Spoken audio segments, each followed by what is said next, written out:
El país no llega a junio. No, ella está preocupada, como estamos todos preocupados, porque vemos que los acontecimientos se van como precipitando, ¿no?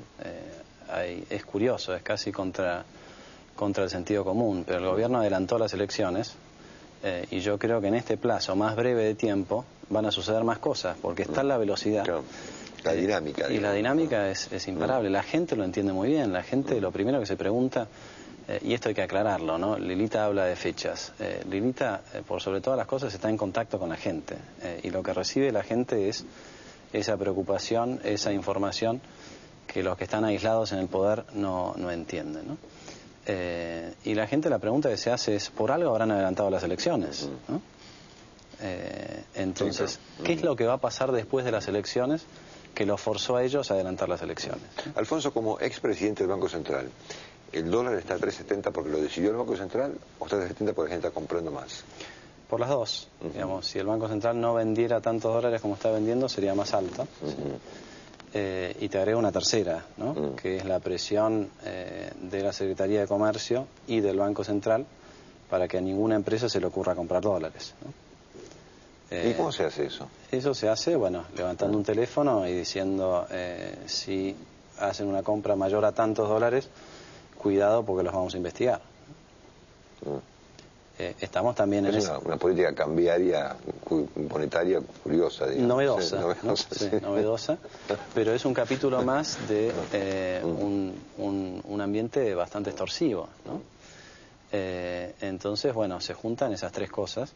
Lo más curioso es que, por lo menos con la información que uno tiene y dadas las restricciones y los controles invisibles que impone el poder, la salida de capitales, la compra de dólares hasta ahora ha sido casi exclusivamente de los pequeños ahorristas. Y estamos hablando de 2.000 millones de dólares por mes, no es poca cosa. ¿Qué fue lo peor, digamos? Ustedes llaman a esto dolarización de los portafolios, en términos técnicos, digamos. Es una manera de llamarlo. Una manera de llamarlo, muy bien. ¿Cuánto fue eso en el peor momento de la crisis argentina económica 2001, al mes? ¿4.000 millones? ¿3.500?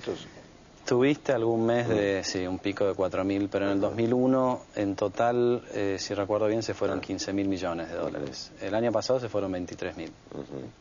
Con un pico en octubre de más de 5.000, en el momento en que el gobierno decidió proteger a los jubilados llevándose los ahorros de las FJP. Bueno, contame cómo está el estado actual verdadero de la economía argentina y cuánto de lo que nos pasa es culpa nuestra y cuánto de lo que nos pasa es culpa de lo que pasa en el mundo. Mira, la economía está en recesión, ¿no? Y esto no sorprende porque en programas anteriores, cuando parecía, digamos, demasiado tremendista, parecía me estaba contagiando de Carrió para algunos, nosotros veíamos con muchísima claridad que esto tenía un solo camino y era una mezcla horrible de inflación con recesión, ¿no? En nuestros encuentros con la gente, lo primero que nos dicen es estamos asustados porque no podemos salir a la calle, inseguridad, y lo segundo es el sueldo no llega a fin de mes. Me parece muy bueno lo que ocurre con los camioneros, pero no está ocurriendo con el resto de la economía. Y esto es la cosa que habría que explicarles a los que defienden el modelo cuando hablan de una entidad, digamos, inasible como el modelo. La economía está en recesión, la inflación sigue siendo alta y esa combinación le pega como siempre a los que menos tienen, ¿no? Vos fíjate que hasta ahora el sufrimiento venía por el lado de cada vez me alcanza menos para llegar a fin de mes y lo que está empezando a suceder ahora es en algún grupo familiar, en cada grupo familiar hay un miembro de ese grupo o un pariente o un amigo que está perdiendo su empleo, ¿no? Y esto es absolutamente así. En los últimos meses se han destruido empleos. No podemos saber exactamente cuántos, porque ya las estadísticas no son confiables y porque hay también una estrategia muy clara del gobierno de que no se note demasiado en los medios los puestos de trabajo que se van perdiendo, ¿no? Entonces, en ese sentido, la economía está en un punto muy delicado, ¿no? Y yo creo que esta es una de las razones por las cuales se adelantaron las elecciones, sin ninguna duda. ¿Y cuánto de eso tiene que ver con culpas propias y cuánto tiene que ver con el mundo? Mira, es difícil repartir las culpas. Lo que no queda ninguna duda es que son repartidas, ¿no? El número después se lo pondrá cada uno después de varios años cuando podamos tener un buen análisis de lo que pasó. Pero era fácil advertir, como yo te decía antes, que con el modelo de gestión que llevaba Kirchner adelante tarde o temprano la economía iba a entrar en un proceso recesivo. Eso sucedió antes de la crisis internacional, pero la crisis internacional ciertamente profundizó lo que venía sucediendo producto de nuestros propios errores, ¿no? De los propios errores del gobierno. Y yo creo que hay que agregar una tercera ronda, que es, frente a la crisis interna y a lo que llegó después de la crisis internacional, la reacción del gobierno también ha sido una reacción que profundizó los problemas, ¿no? Por ejemplo, esta decisión de enfrentar al campo con los intendentes y los gobernadores no hace más que manifestar la antinomia, provocar la división, provocar el mal humor y provocar lo contrario a lo que el gobierno hubiera necesitado. Vos fíjate, si este gobierno fuera medianamente inteligente, después de adelantar las elecciones, ¿qué tendría que haber hecho? Bajar las retenciones. Tenía menos tiempo para llegar a las elecciones, se aseguraba la liquidación de algunos productores que están reteniendo soja, ¿sí? Y aumentaba los recursos fiscales, aumentaba la oferta de dólares. Todo era a favor del gobierno, pero no. Bueno, decime, ¿cuántos son hoy, al precio de hoy, las retenciones, cuánto recauda el gobierno por retención de la soja en pesos? En pesos son casi, son 12.000 millones de dólares más o menos, así que en pesos, poner el tipo de cambio que le quieras poner, estarás hablando de 40.000 millones de pesos. Bueno, por lo tanto, me imagino que eliminables del todo no deben poder ser. No. Pero bueno, no es una discusión binaria acá, todo o nada, ¿no? Lo que nosotros proponemos, y lo propusimos desde diciembre, ¿no? Para la gente que dice que la oposición no tiene ideas, por lo menos en la coalición cívica, en diciembre le ofrecimos a la población nuestra manera de ir enfrentando la crisis, y ahí lo que decíamos era bajar los impuestos en forma generalizada, ¿sí?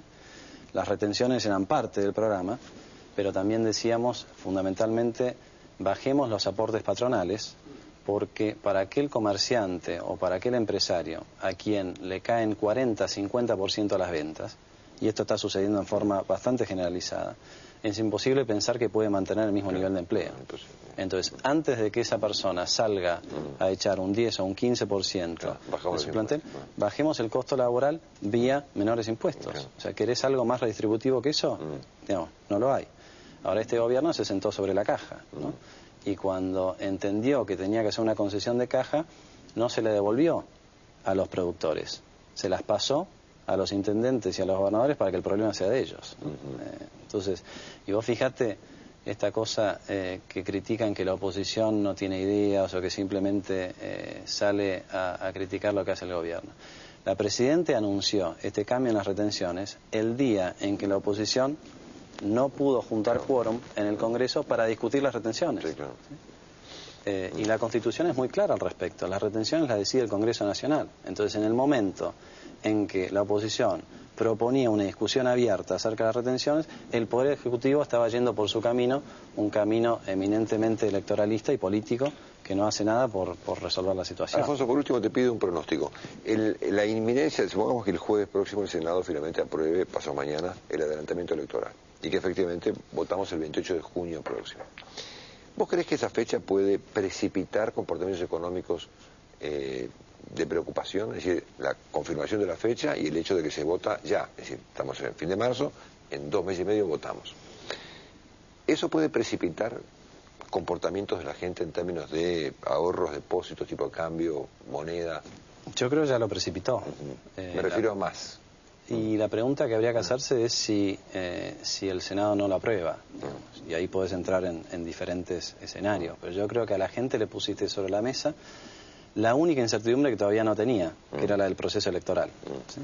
Tenía la de la inflación, tenía la de la recesión, tenía la del empleo, tenía la de la inseguridad, ¿no? Ahora le agregaste la electoral, que a la gente realmente no le interesa, ¿sí? Ve cómo los políticos discuten acerca de listas que no les representa demasiado, y sabe que los próximos 3 meses están perdidos en una discusión que no nos merecemos como país, ¿no?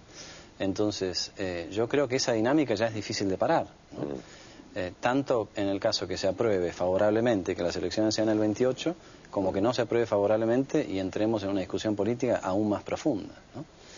Alfonso, gracias. Ya volvemos con Hugo Violcati y con 2 intendentes importantes del interior que van a contar cosas que vale la pena escuchar. Alfonso, gracias. Ya volvemos.